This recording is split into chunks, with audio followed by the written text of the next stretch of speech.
Okay, so I've got the floor plans there established with the minimum levels I need to do that.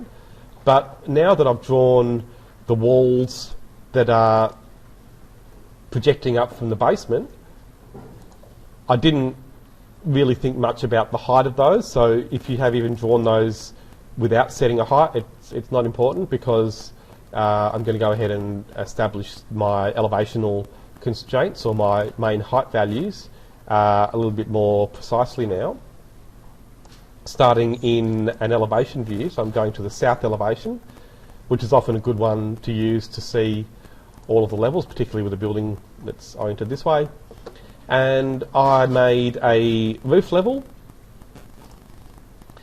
that was above level 1, when in fact the building is, of course, 3-storey, and I should have known that. Living in this area, I see this building all the time, but I actually worked on it years ago, but just forgot that there is that extra story. So I'm going to add that, and then start tying my walls properly to the levels. So it's easy now to go to the Architecture tab, and this is where Revit is brilliant. It's one of the easiest programs to use to modify and add levels, as opposed to, say, ArchiCAD, which is a very similar program, but working with levels isn't quite as easy. So Revit is good at this, and it's something that you should really spend a bit of time working with and getting used to. So all I've done there is add a level. I'll just repeat that. So I just used the level button on the Architecture tab and clicked from left to right, because it puts the tag or the label on the second point that you click. So I want my tag to go on the right hand side, so by drawing left to right, it's automatically going to put the tag there. And now this level needs to become the roof, but before I can change that to roof, I need to change the level below to level 2. You can't have levels with the same name, so I can't have 2 roof levels. And always, always, when you are asked if you want to rename corresponding views, say yes. Most things in Revit you can say yes, except things for walls, and often you don't say yes. But other things usually yes. And then with the level above, now I can call it roof like I wanted to. And again, just say yes. I suppose it's the opposite to other things, but yeah. So then going into the 3D view, yep, I'm going to save this time. Right, so then looking quickly at the image there, we can see that definitely the front walls there go up all the way to the roof level, so I can simply select one of those walls and then holding down Control to add. I can select another one, and you can see as I'm holding down Control I get a little plus on the cursor. And look, I use Revit every day, and I still sometimes forget which is the option key to add and which one removes, because they're different with all the different programs. Adobe programs are different, 3ds Max is different, so just keep an eye out for those symbols, plus and minus. So to get the minus up, do you remember which key you use?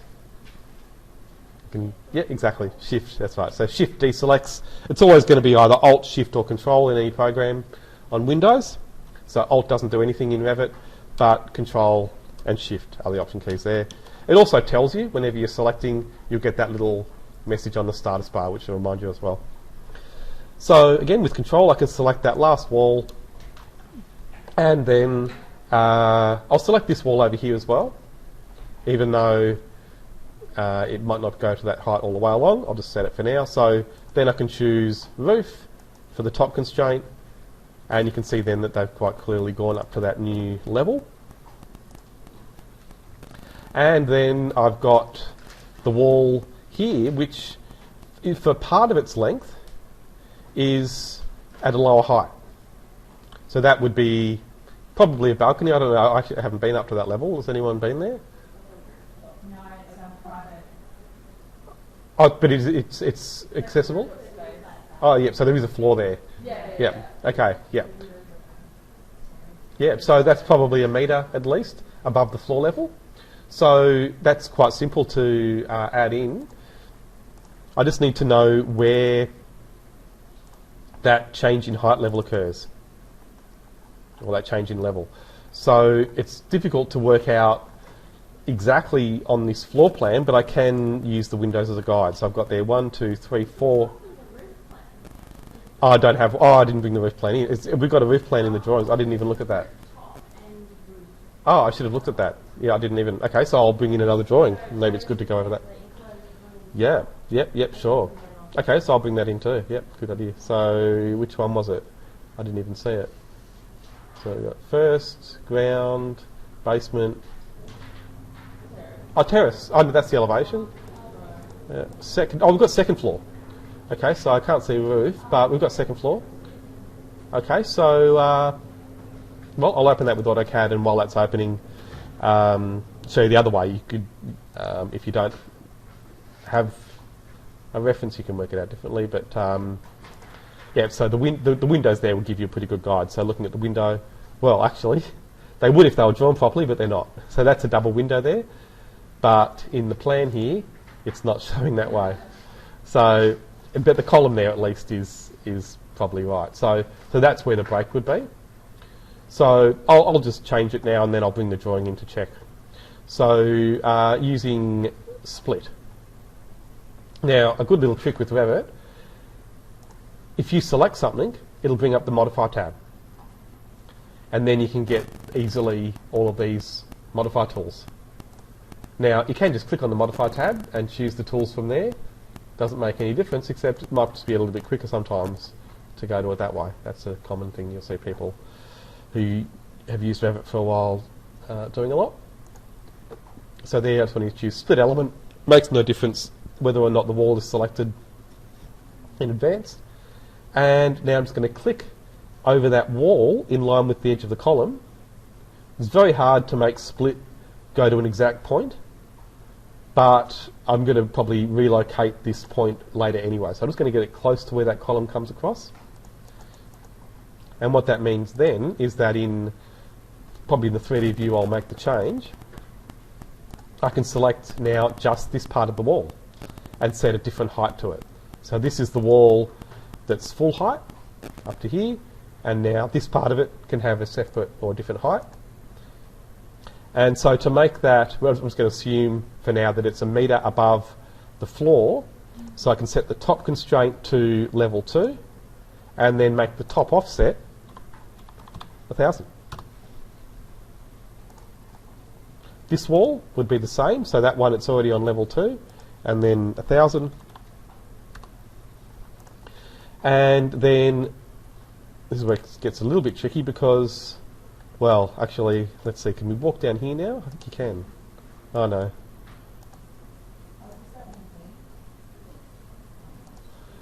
Yeah, no, I thought they'd let you walk down through Newtown station now, down that road. Oh, right. Right. Oh, down there. Right, yeah. So, but yeah, I can't see. No, that's all right, so I'll just do it from here. So I just wanted to get an idea where the wall finishes, but maybe I'll use the AutoCAD file I've got for that. So, okay, so I'm going to just save this with a new name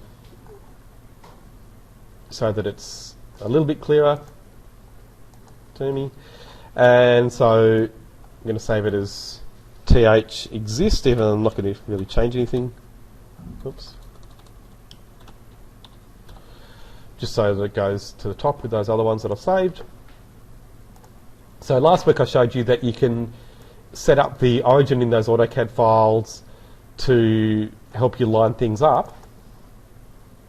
But now that I've got these walls already drawn and I've got some reference planes as well to help me with the positioning, I can use those to line it up. So I'm going to go to level 2 now and just repeat the process I used to insert the drawing. I'm going to duplicate the view with any option here except duplicate as dependent. So the first two, either of those, doesn't matter which one. And then I'm going to go to Insert and Import CAD, I think is what I used last time, so I'll just use that again. And going to the folder where the files are. Where is it? CAD for Interiors, for Interior Resources, Town Hall Drawings, and it's this second floor. And so just to remind you, this is the number one option people forget, current view only. So if it's a 2D drawing, just use that option every time. It will make your life so much easier. And then the positioning, because I'm going to place this myself, I'm going to set it to one of these manual options. It really doesn't matter which one because I'm going to have to move it afterwards anyway. So maybe I'll just use manual center. And I might set the colours to black and white just because sometimes they're easier to read that way. That's entirely up to you which option you use for the colours. And then the import units, if you're not sure, just set it to millimetres to force Revit to recognise those units. And that's it, click open.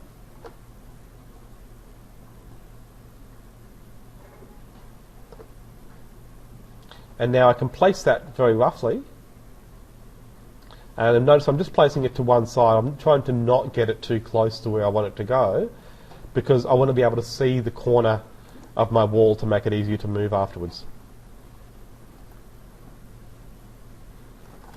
So that's the corner that I want to line up with my corner down here. So I'm going to then select my drawing, click the move button, and I can snap to that, that corner there.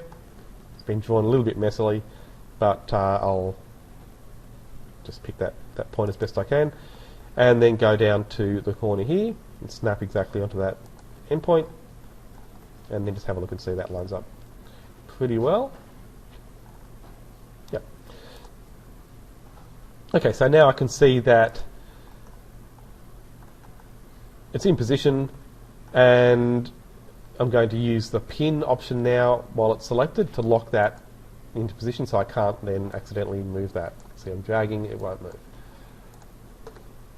So I'm going to go then and rename just by right clicking on that copy of my level 2 plan, and I'll call that level 2 drawing just like I've done with the others. So then it can sometimes get a bit hard to select different things. So here you can see it's struggling. Also my wall thicknesses maybe aren't making sense anymore. So there's a few little other tricks I can show you to get the heights working across your building. And a lot of this, it's not a huge amount of work, and the all the steps are things that you can probably do fairly easily, but it's just the thought process that you need to follow that will probably seem a little bit unusual at first. Just need to get used to that. So going back to level 1, I can see there that this wall thickness does line up fairly well with that wall. I could make it a bit less. Going back to ground floor, and well, I can live with that. It's going over the basins there, but again, that's something we can, well, no, so I won't live with it. I'll show you how to fix that. So then going back to basement drawing, then I can see there it does line up exactly. So what that means is that that wall is changing width across the height of the building. So it's probably not worth trying to take that wall all the way up to level 2. So I'm simply going to change the top constraint there to ground floor. So I'll go back then and show you in 3D. So that's the wall. So if it's getting too complicated, just make it stop at the level above. And now I want to copy that wall up to the level above. I could go and draw it again, but it's much easier if I can just copy it up. Yep. Yeah, because I want to have it to be make it a different thickness on this next level. So I'm going to make a new wall, but in the same place. So a good way of copying things, and this is one of the most useful things to know when you're working on multi-storey buildings, you're going to have many things that line up across your levels that you want to copy from one level to the next. So the easy way of doing that you simply select it and use copy to clipboard instead of the normal copy. So you've got two copies, remember, in all Autodesk programs, but especially in Revit. So you've got copy here in modify, and then you've got copy in clipboard. And that works just like copy and paste in Word or Excel or whatever. So if I go copy to clipboard there, now notice how the paste buttons come up. If I go to ground floor, I'll go to the one with the drawing so you can see it there. So this wall, notice, is greyed out. Now I can actually, so it's white, so we better fix that first. Okay, so the first problem, there's a couple of issues there actually. These walls are grey. That's because of the display. So I've set this one to coarse. If I change it now to, well, I'll do the two things. So firstly, I'll set it to wireframe.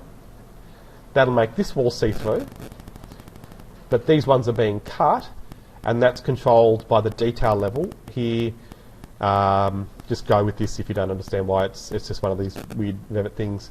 If you set it to fine, that'll make them see-through as well. Okay, and I'm just going to see if the person who made this AutoCAD file was nice enough to put their hatches on a different layer. I bet you they weren't. No. Okay, so that's a mess. Anyhow, we can live with that. So you should still be able to find the walls.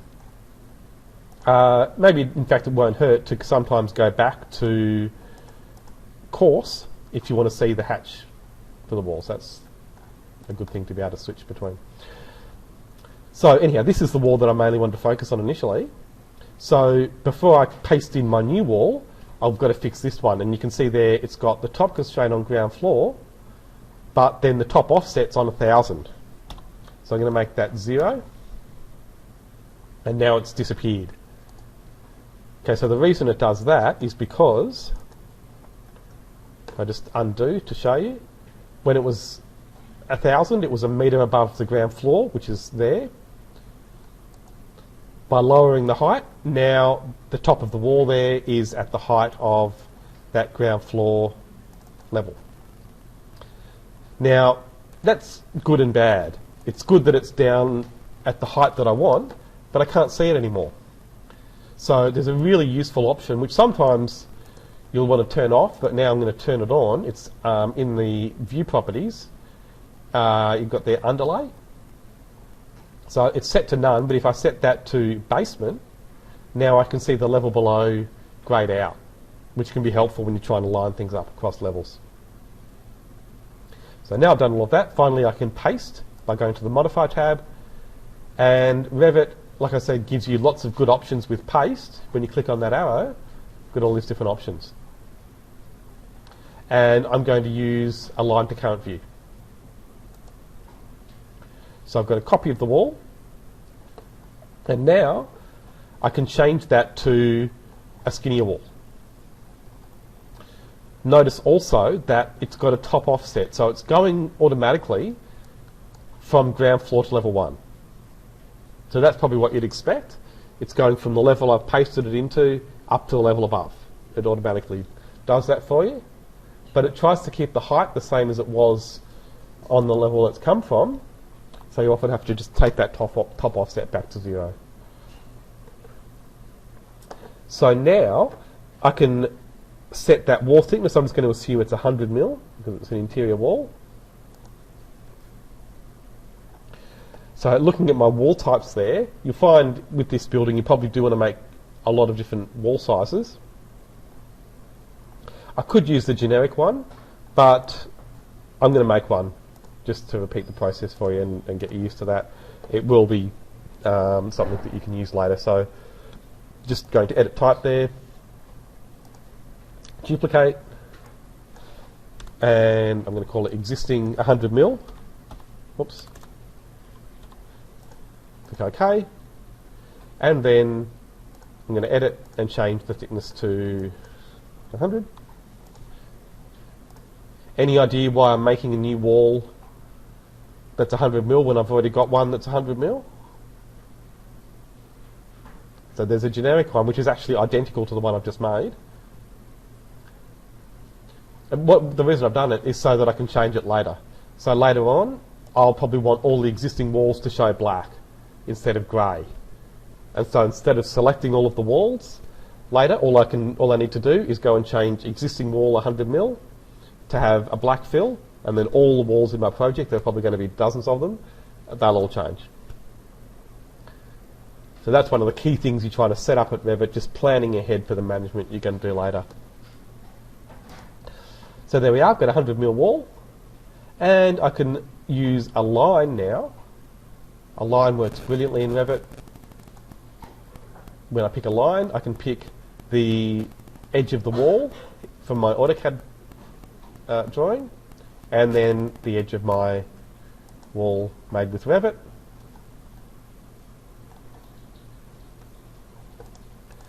Okay, so maybe I'll just test you to see if you've been following.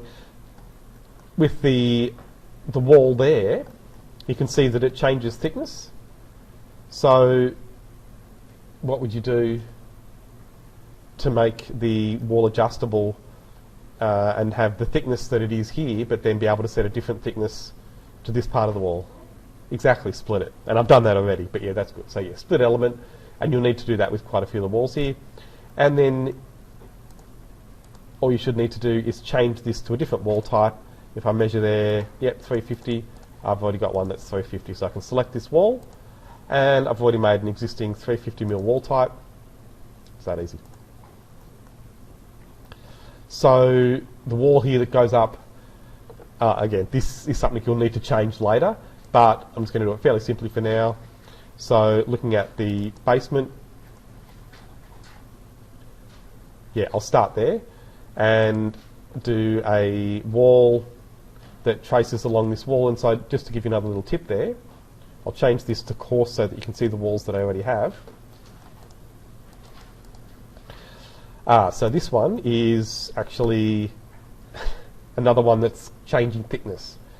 Now, if that's important to you, you could do what I showed you a minute ago and have the walls split across the levels by, setting this to finish at ground floor, copy it up to the next level. If it's not important to you, don't worry about it. Just choose the thickness that you think makes the most sense to you. Also notice here this wall's moved because it's joined to the wall above. It's one of those things that Revit does, sometimes trying to do too much thinking for you. So again, it might not be important to you, but if you do need to fix that, I'll show you how you do it. Set a top offset less than the level above. So I'm going to make that minus 1,000. And now, if I line that wall and bring it back to where it actually was, Revit moved it for me when I moved the wall above. This wall, yeah, okay, it's actually stayed with it. So we're going to do one other thing. I'm going to drag this one so that it's not joining on either end either. Just one of these things, Revit. Because it automatically joins the walls at corners, which you probably noticed, it tries to also move them together, which is sometimes a good thing, but also sometimes just creates extra work for you. So notice how now the basement wall's stayed put and this wall's moved. Again, Revit can be a bit fiddly in that way sometimes, but if you just take it slowly and get the shell of the building set up as I'm doing it here, it will all come together pretty well. So let's have a look at this wall before. Oh, sorry, I'll come back to that, but I'll finish that wall that I was working on. So what I really wanted to show you here, it's a similar issue. I'm going to make this wall that's at the back of the basement and would, I'm sure, continue to the level above. So I'll just measure that. It's probably, close to 400. So rather than trying to draw it from the corner, I'm just going to draw it away from the corner, and I'll finish up in a moment and give you some time to try these things. So I'm going to just draw so start with a new wall type. So I've got 350 and 450, but no 400. So I want that. I'm going to go to Edit Type, Duplicate.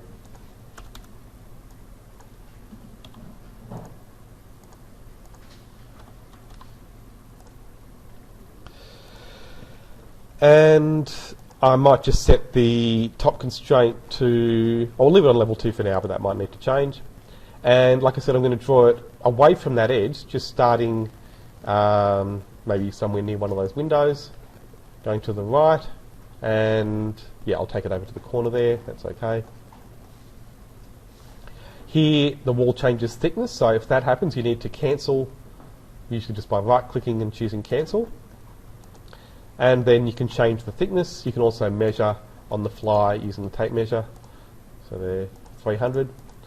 So I can go back to drawing a wall and just choose that wall thickness that I've already made. And just trace those.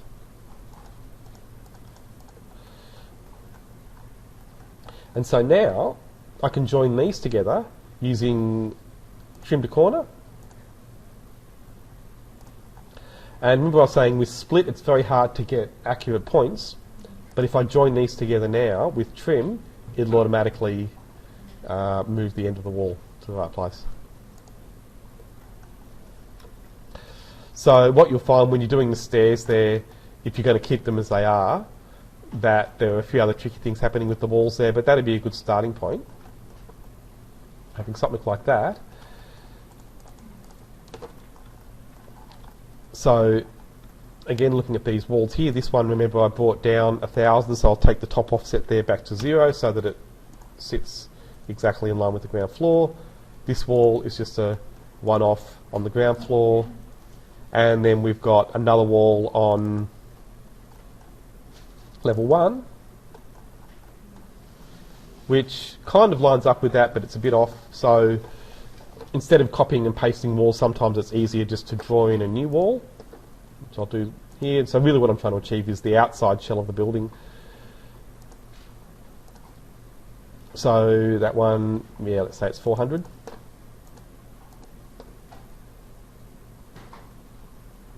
And, oh, I thought I made one.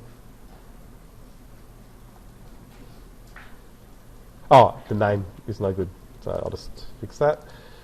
I forgot space.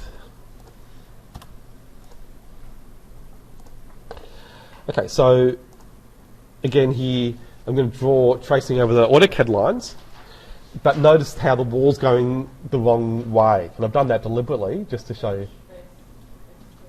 Yeah, well that's right, but I've got it on finished face exterior, which is what I should have. No, finished, that's the right option.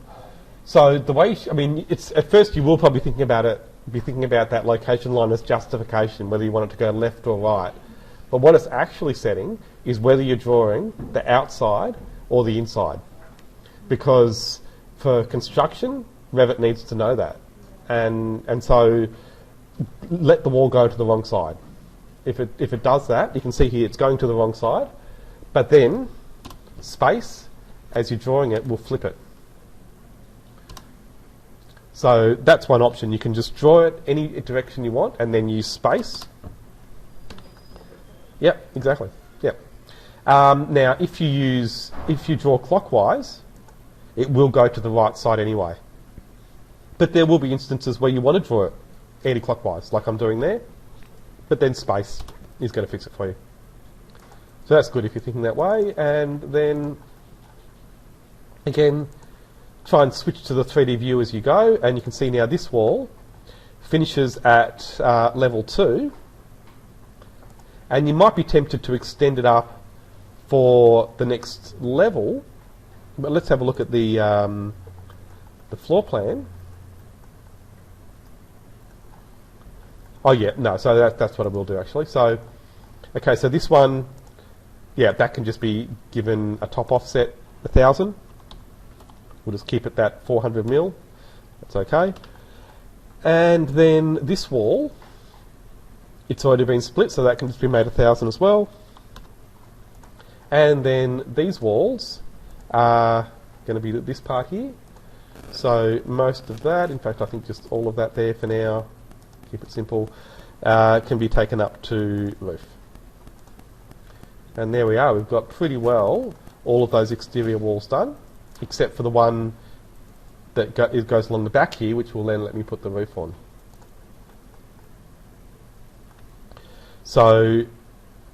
again, just want to see if that is there on any of the lower levels, and I'd say it's probably not. So we've got the level 2 plan where I can just draw a wall. Let's see what the width is there. So which? Oh, right. Right. Oh, okay. Yep. Sure. Yep. Oh, the arrow, is it? Yeah. Right. Oh, yep. Yep. Sure. Yep. Oh, right. Yep. Okay. Oh, no, maybe not that one. The ones that I have printed off. Right. Right. Yep. Sure. Sure. Yep. So, and look, you may not do much of that level. I don't know. Are you doing new planning for that story? Oh, you are. Okay. Right. Yep. They're crazy. Yeah.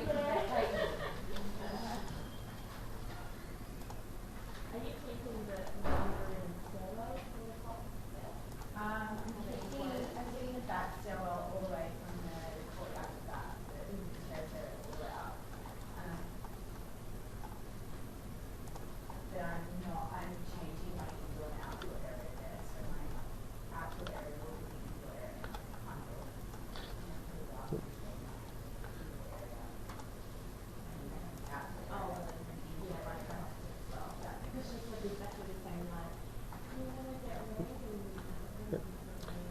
So yeah, so look, I've just traced those off the AutoCAD drawing, and again, just like before, I'm going to use trim to corner to join these now. So just like before, split didn't put the wall break exactly right, but now when I join these together, it'll make it perfect. And then again, these walls here, which may actually come from the level below. Well, I'll show you another way of doing it. You could draw them on this level. So here, this part,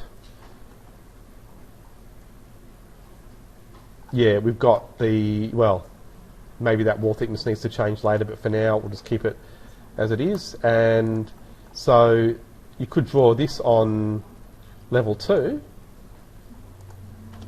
and you might be thinking, well, these walls are the same on the level below, so to extend them down in properties, you can simply set the base constraint down to level 1.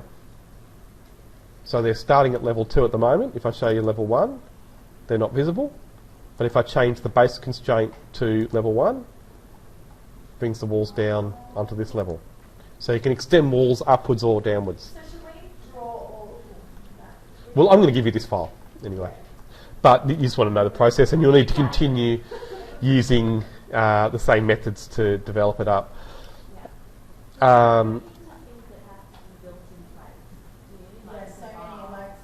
Oh yeah, the bar definitely. Yeah.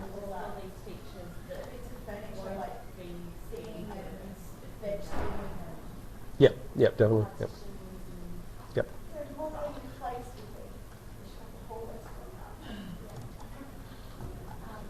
So also the final thing I'll show you there. So here, there's a bit of a tricky part where you've got this wall which actually needs to come up to here as well.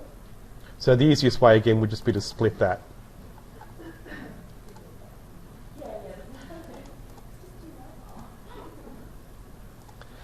So then I can make the top level roof.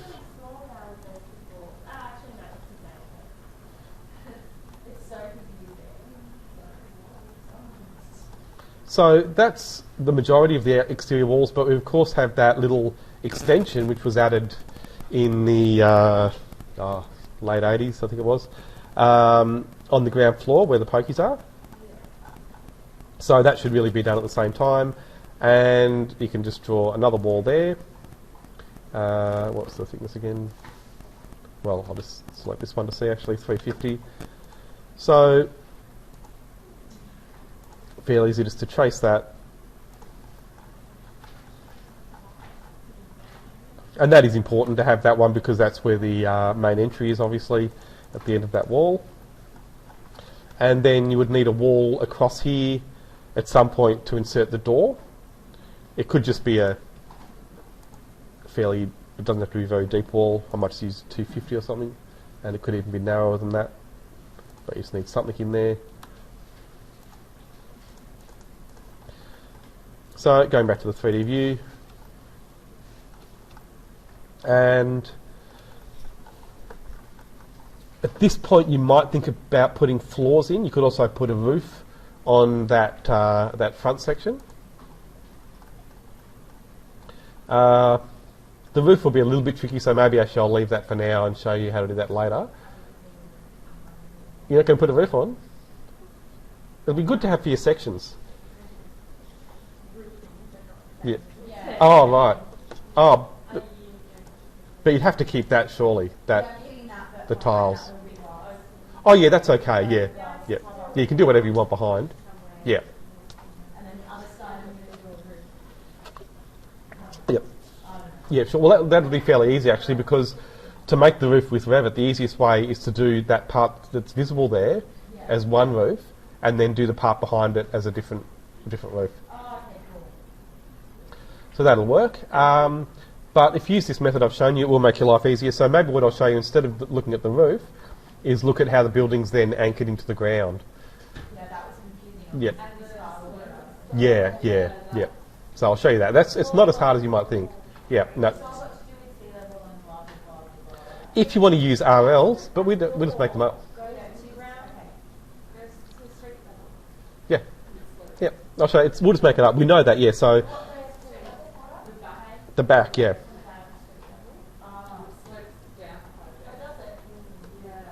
Yeah. So that down there, yeah. So, well, let's have a look. So, good old street view. Here's your best friend here. And, God, I just...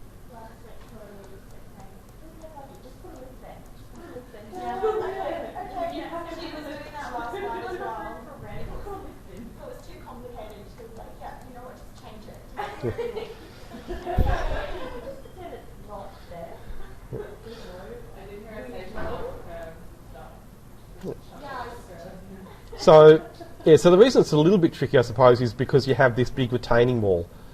So that wall there is a retaining wall. And then you've got well, do you know what that building is? Oh, that's the little restaurant thing. Yeah, there's a cafe there. Yeah. That's the old tram station. That is the tram station.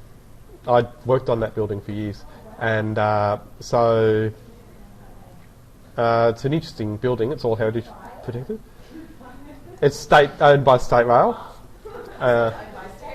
and they lease it out pretty expensive rent. But yeah, so okay, but so we need to know about those levels. So we're trying to get down to basement, and there's a bit of a slope down to the back of the building, but not much.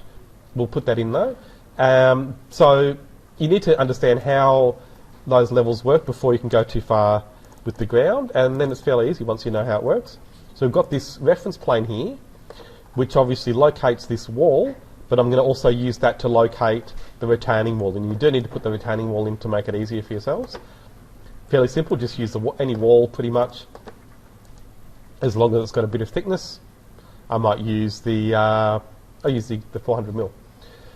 And I'm simply going to use, well, I'm just going to draw actually over my reference plane, and make sure it goes the opposite way to the wall that I've already made. So I'm going to press space to flip it the other way.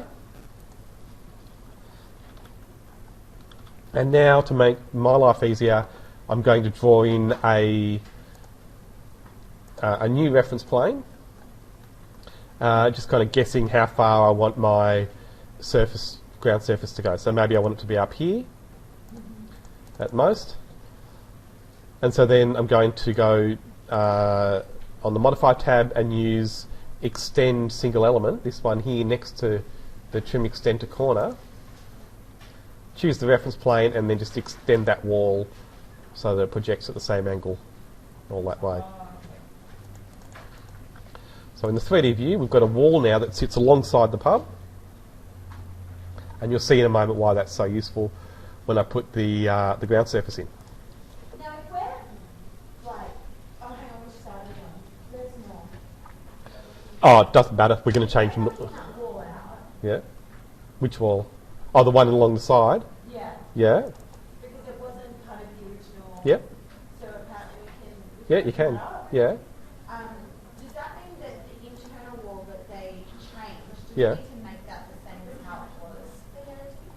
You could, well, Or because it's not on the street, right. Yeah, I don't know. Yeah, check with them. Yeah. Yeah. Yeah. In reality, you would have to get a heritage architect to write a big report and tell you what you can and can't do. Yeah. Yeah. I think it's pretty flexible here. we've got a team working on this project. Yeah. Yeah. But you never know. Look, I mean, I wouldn't, for a project like this, you probably would only have one design architect or interior designer doing most of the design work, and then you have a few maybe doing the documentation. But you definitely would need a heritage architect as well, who would be from a different firm. Yeah. So we've got again a reference here for the height of this entry. I'm not even going to worry about putting a floor in just yet for that. So I'm going to go back to my ground floor. And, so before I go too far though, I do want to go into the south elevation and set the basement height a little bit more precisely. So looking at this, anyone want to be brave and guess how we know the levels, or how we can work out the levels? Oh, is it written? Oh, good, okay. So, yeah, we'll use that. That's definitely the best way. You could, yeah, I think so. I mean, it wouldn't be great for customers, but yeah, potentially. I like things like that. Used to love it when they used to have.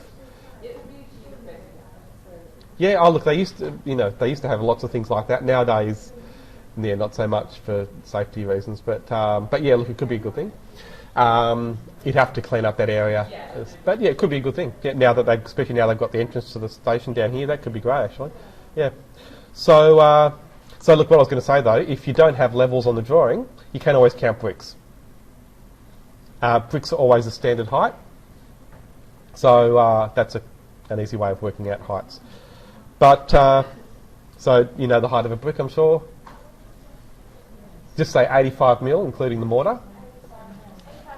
It's actually closer to 86, but 85 is okay.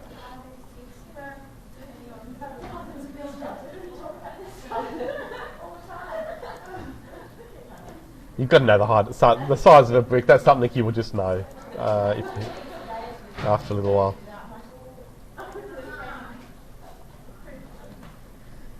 Okay, so beautiful. We've got the levels here.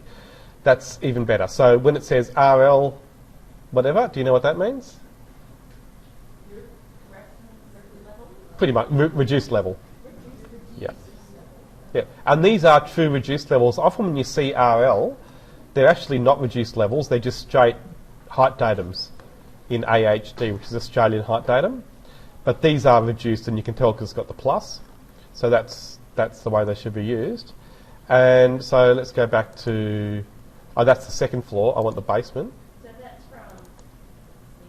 Well, no. So they've nominated a level to measure from.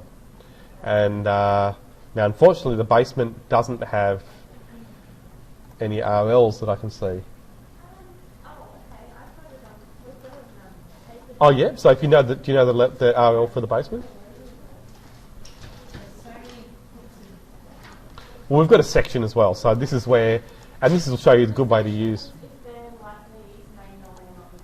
Right. Oh.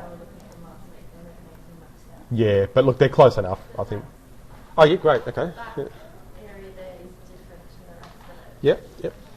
Okay, so. Oh no, but see these are AHD. So these are totally different system of levels. So 33.87. I've done a lot of work in Newtown, and so these are done by different people. These are totally different. Oh no, the ones that I've got here, these drawing files, the AutoCAD files here, are done by different people. So that's Australian height datum. So I just know Newtown is about 30 metres above sea level, and so here it's 33.87 and 32.40. They're the levels you've got here, so I know they're AHD, which is basically from sea level. Whereas the levels I've got on this drawing are 3.89, which is 3 metres. So that's from a level they've nominated. They've nominated a starting point, which is probably the basement, and they're working up from there. But luckily we've got the section there which we can also use to work out the heights. Now the elevation as well might be worth looking at. So it's well, let's look at this one. Yeah, perfect. There we are. So that's it. So okay, so I don't know what they've used. 1.17 is the basement. So we don't really even need to know that. We've got the ground floor, and so let's try and relate that to something here. Oh yeah, so that's the ground floor. The level inside is pretty much flat. So ground floor is 2.590, and then basement is 1.170. So 2590 minus 1170. And if you don't know what I'm doing, I've just typed CAL in AutoCAD, which brings up the calculator in AutoCAD. Yep, CAL, enter, and then you can just type in an equation. So I've got a feeling this won't be right. I think the person who made this was a little bit all over the place with the levels, because that's telling me 1420, so that can't be right. Oh no, okay, maybe it is. But you know that the back of the building is different to the rest of the floor. Oh, in the basement? So ground Oh, right, yeah, okay. Oh, yeah, so here, okay, so yeah, you're right. So here we are. So here is the basement, so I was assuming, yeah. I have been down there, but it was years and years ago, so, and I don't even remember what it was like at the back there. Yep, so, yep, spot on. Okay, so that's good. So we do have the basement there, and that is 0. So that's right. So that's the right height. So, yeah, perfect. Okay, so this is going to be our floor level. So what was that number?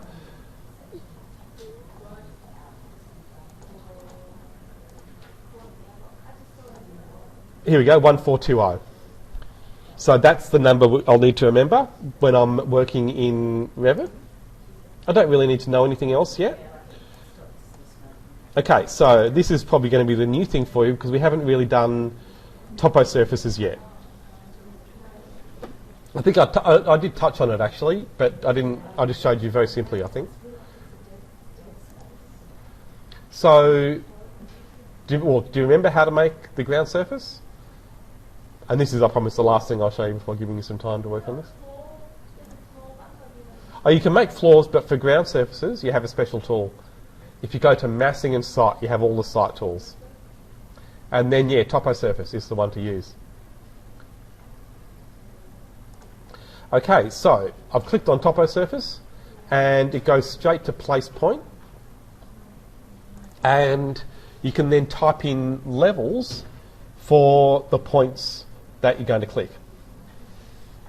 So before I go and do anything, I'm just going to think about the levels I need. And so we know this one, because I've just worked it out, 1420 down. Okay, so we know that's 1420 below ground. Ground is our base level in Revit, that's 0. Just to make that clear to you, I'll go back to the elevation so you can see. So ground is 0. We know the ground at the back is 1420 below. Well, maybe I'll start there. So I'm going to click on place point again just to bring that height up, and I can type in minus 1420. And I'm going to click some points on the edge of that wall there.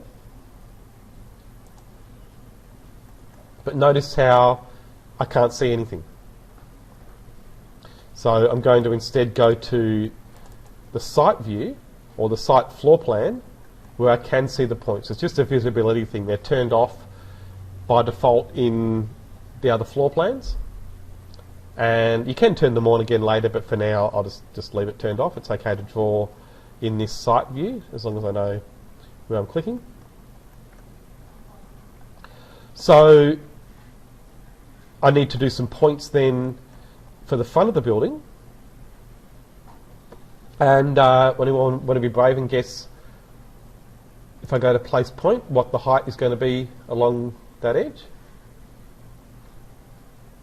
Just roughly even?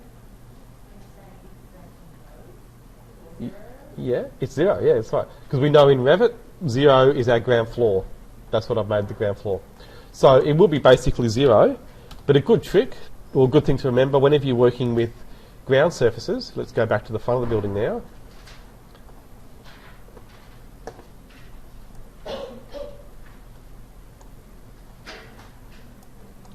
Usually, that's right, the ground steps down from the main floor level. So this would be about 1 step. Into the bottle shop there are 2 steps. Over here it's got a bit of a ramp or something. But it's close enough, let's say it's about 1 step, so 190 or even 150. Probably will change a little bit along there. So here it could be, let's say, minus 150 at that point. And notice how once I've given a third point, it makes the surface. So when you first start making topo surfaces, the first 2 points won't give you anything, but by the third point you should see something. So it slopes down a little bit here, so maybe instead of minus 150 I could make that minus, let's say 300, to get a little slope along that edge. And then it probably keeps sloping up this way. And I might go to the south elevation now to show you what I've got there.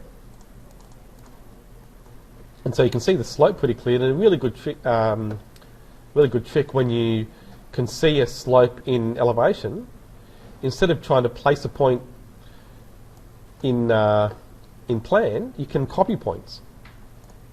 So I can select that point there, click copy, pick it up, and then just take it at the same angle to get that slope going across the front there. And I can stretch it all the way to the edge of the building.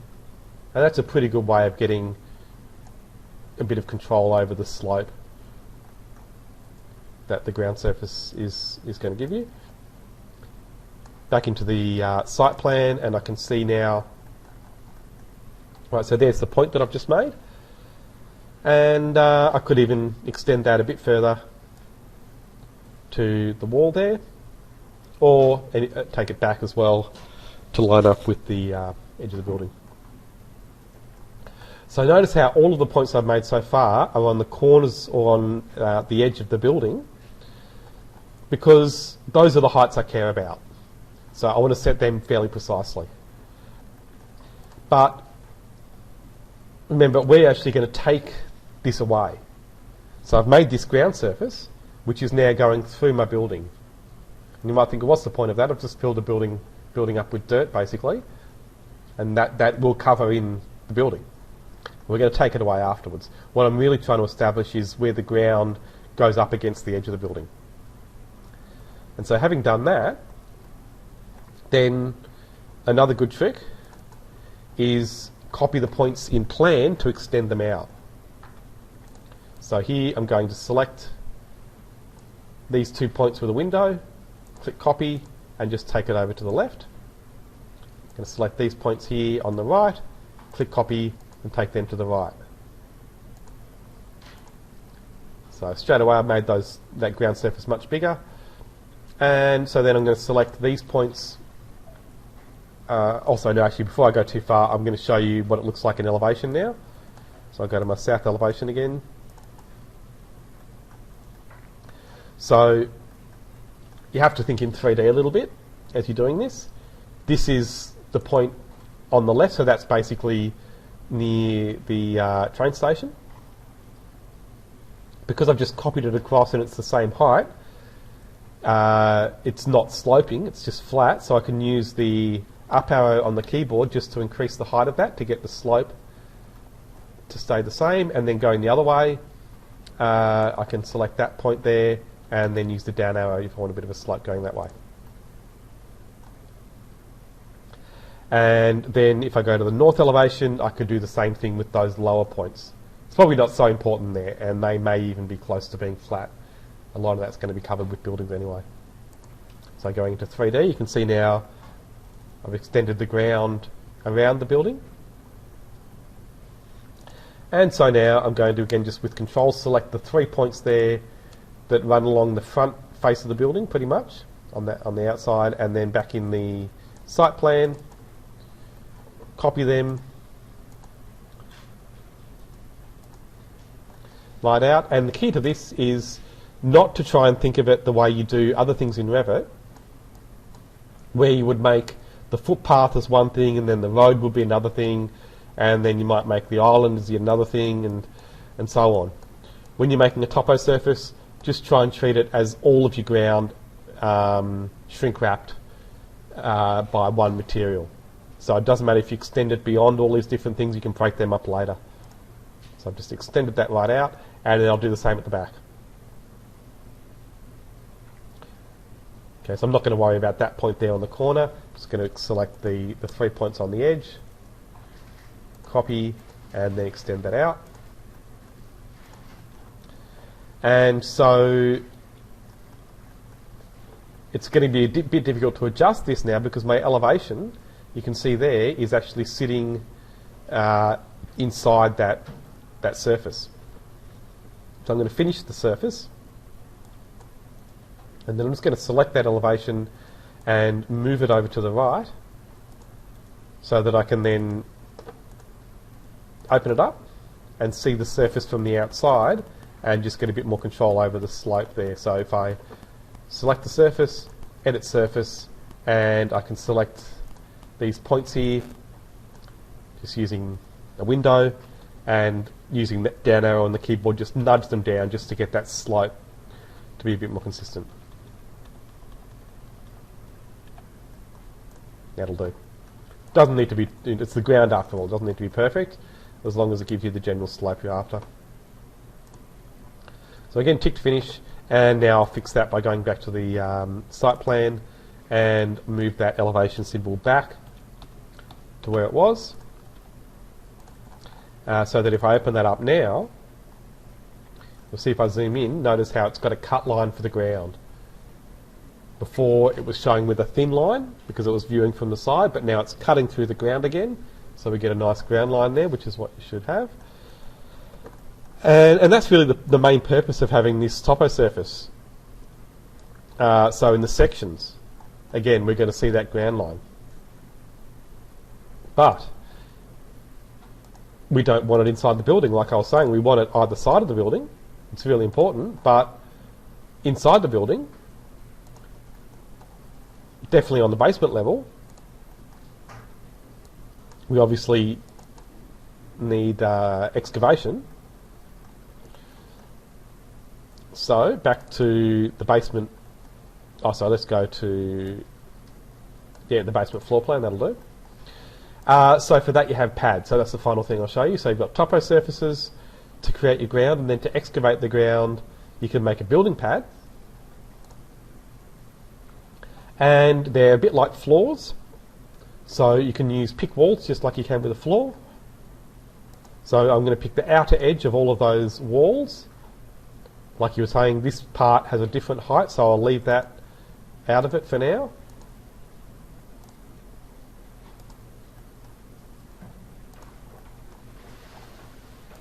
Notice how some of these haven't joined together properly, so I can use trim to corner now, just like normal, to join those lines together.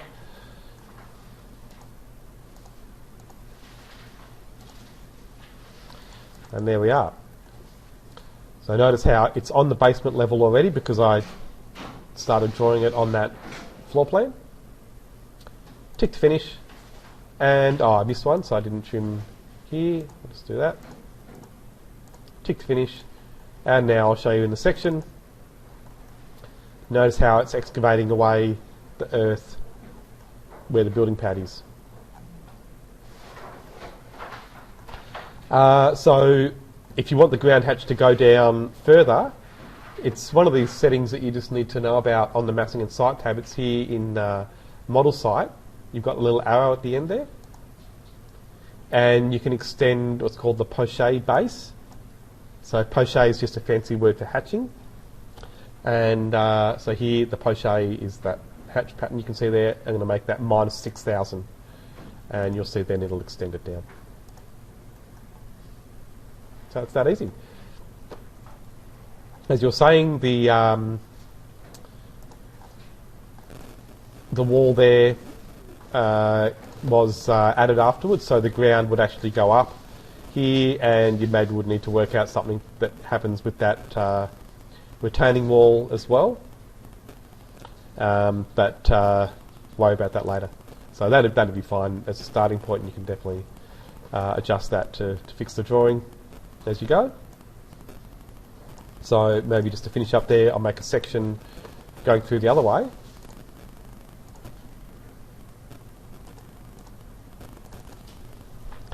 And so you can see now that we've got the ground level, so that's the street level on King Street. This is the ground level at the back. And then you have the basement, which was, minus 420 roughly. So measuring from there to there, that should be the height. So you could put a pad in here as well.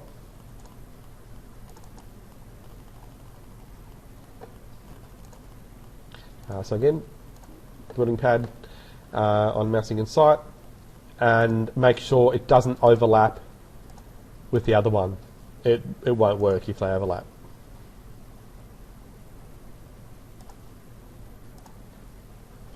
Let's fix that. That's better.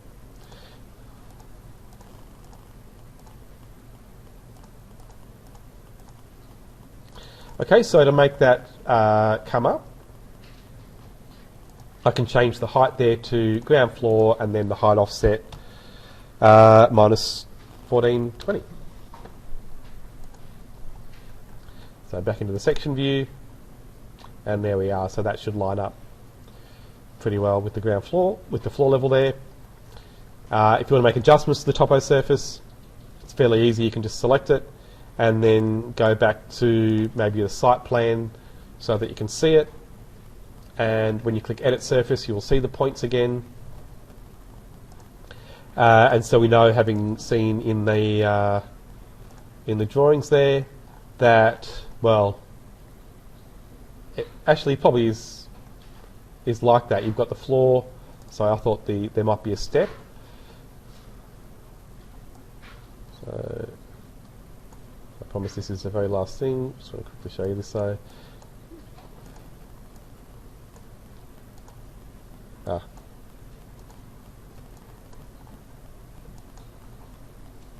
oh yeah, no, maybe there isn't much of a step there. It slopes down afterwards, so that's okay.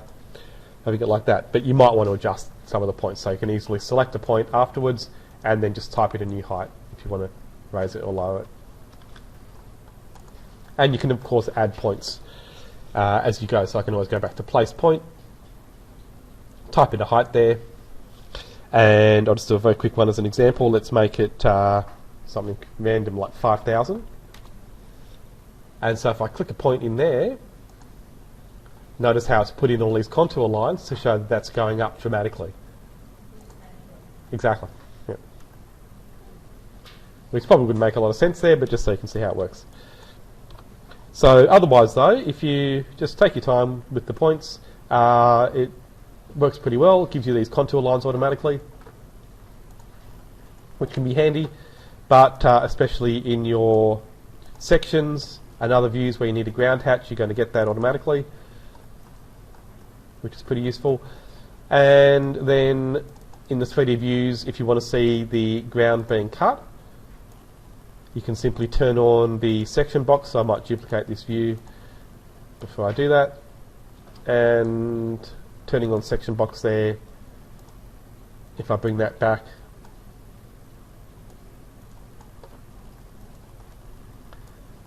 you'll see straight away if I zoom in that it's cutting the ground. Sometimes it's clearer if you make it shaded view or something. There we go. And you can, as usual, hide the section box.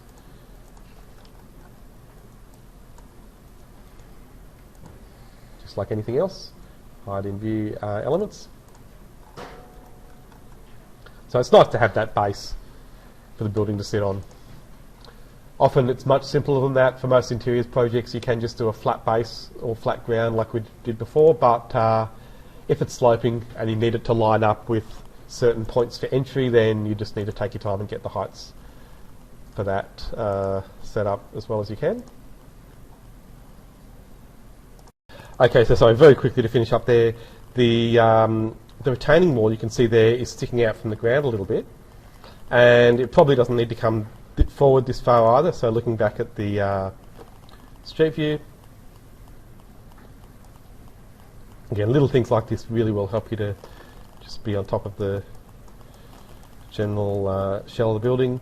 So we do have that wall there actually. In fact, you could think about maybe even extending it up. Oh, you're going to take away that wall as well. Okay, so there's no way in the world you could do that in reality, but if they're letting you do it, then I suppose you can. In reality, that's not part of the land that the hotel's on. That's part of the state rail land. So that wall there is theirs, and you wouldn't be able to remove that. But if they're letting you do it, then I'll show you how. So this wall, you could bring, well, firstly, back to here, and I'll do that in this floor plan. So I'm going to change the location line to finish face interior so that I get the grip on the other side, and that way I can drag it and line it up with that corner there. And then looking in the 3D view there, I probably don't want the height to be quite as much. I don't really need it to be visible at the front there, especially if you're not going to, if you're going to try and have that as a nice exposed, which would be nice if you could do it still, a nice exposed area. So you could always take the top offset there down by just typing in a value like -100 or something. Should bring it down a little bit, so you could even make it more than that, -150. Right, and so then really the ground here should be up at the height of this retaining wall on one side and then drop down suddenly to that loading bay. So we need to know the height of that, and there's a really useful tool you can use in Revit for that, spot coordinate. Oh, sorry, not spot elevation, I mean. So you can do a spot elevation. It will even work in a 3D view there. So notice how, as I move it over these points, it's going to show me the height of those points, which is fantastic for working out levels in any view. Works in plan, elevation, anything. So so there, -1420, we know is the height at the bottom of the building, or at that rear entry, and then -150 is the height of this wall. So I'm going to select my Toposurface, go to Edit Surface, go to the Site View. So armed with that information, maybe I'll bring these points back a little bit. And so this point here, I'm going to say it's sloping down a little bit, so it should maybe be a bit lower than -150, so I'll make it -400. And I'm going to move that right over the wall. Now I can't see the point anymore, so I'm going to make it wireframe so that it's see-through. And then up here, I'm going to go in and place a new point and make the height there a bit higher, so I'll make it -300. I'm going to place a point there. So what that'll mean, if I've got 2 points very close together with a sudden drop, is that it's going to drop down inside the retaining wall. So notice I've got a straight contour line going through the wall there, but over here it isn't doing that. So I'm going to look at this point here and see, well, it's at -2520. So I'm going to place another point, again inside the retaining wall, and I'll make that the same height, -2520. and place that just next to the point there that I know is up higher. And again, notice how I've got that contour line running through the wall. So I'll show you what the result of that is going to be in 3D. You can see now that I've got the ground level raised on one side of the retaining wall, and then it drops down suddenly on the other side. Now here, where there are issues, you can see then that it's suddenly doing something a bit weird here. Yeah. Right, and so to fix that, I can just continue along the same way with the points grouped together. So back into with the surface, edit surface.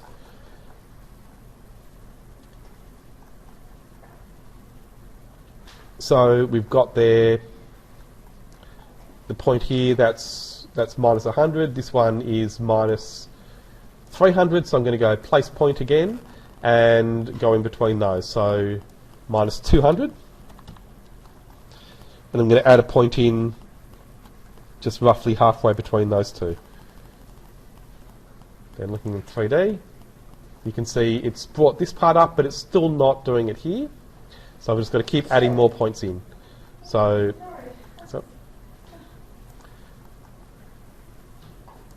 minus 250 is again in between these two values, so I'll try another point there. And that is looking much better. So I can even put some more points over here to help it out. So also copying points can help. So notice how the more points you get, the more control you'll get over your surfaces. And if you want a consistent slope, sometimes you can copy a whole string of points, like I'm doing here, to make the contour lines behave a bit more predictably. It does take a bit of practice getting used to how this all works, but you can get pretty good control over your heights on a surface, on an irregular surface like this. Okay, so it's done up to here, and I still just need another point then, so in between again. So this one was, what was it, minus 250, this one's minus 300, so we'll try minus 275.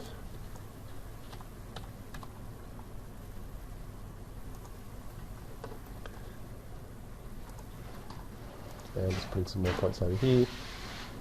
What's that one? Oh yeah, so that one's causing a problem. So minus 1420, that's too low, so I'll delete that point. And actually this one probably needs to come up as well. So that's minus 400. So this one should also be something like that. Maybe it can be a bit lower, minus 500 or something. There we are, much better.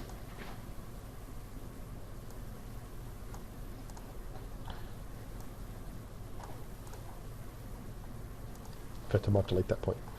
Okay, so then back into 3D, and I can just check that it's all working. Where you get these funny issues like this, again, copying extra points in can fix those. Or copying as well this one across. No, that's actually made it worse. So maybe this one, no, won't delete that, I'll keep that. Yep, so that's probably good enough for now. So it's a bit tricky sometimes getting retaining walls to work, but you can do them. So where you've got a sudden drop off like that, there is another way you can use some of the extra tools you have on massing and site, like using graded regions and also even splitting the surface. But at first it's probably best to just try and do it with the tools that you have within while you're making a topo surface, and you can definitely do it that way. So there we are, and so looking at the other view there, see there we've got that all shown pretty clearly. So that'd be a good starting point really for any project like this that's multi-story. Once you get this file, you can maybe try putting floors in at that point, and make sure they're tied correctly to the levels, and think about how they work with your walls. So we've got the pad for the basement, which may be all you need for now. So all of the other walls can go on the inside face. So all of the other floors, I mean, can go on the inside face of your walls. rather than doing don't put them on the outer edge of your walls, because then you're going to see them sticking through, which is going to make it look messy. Yep, yep.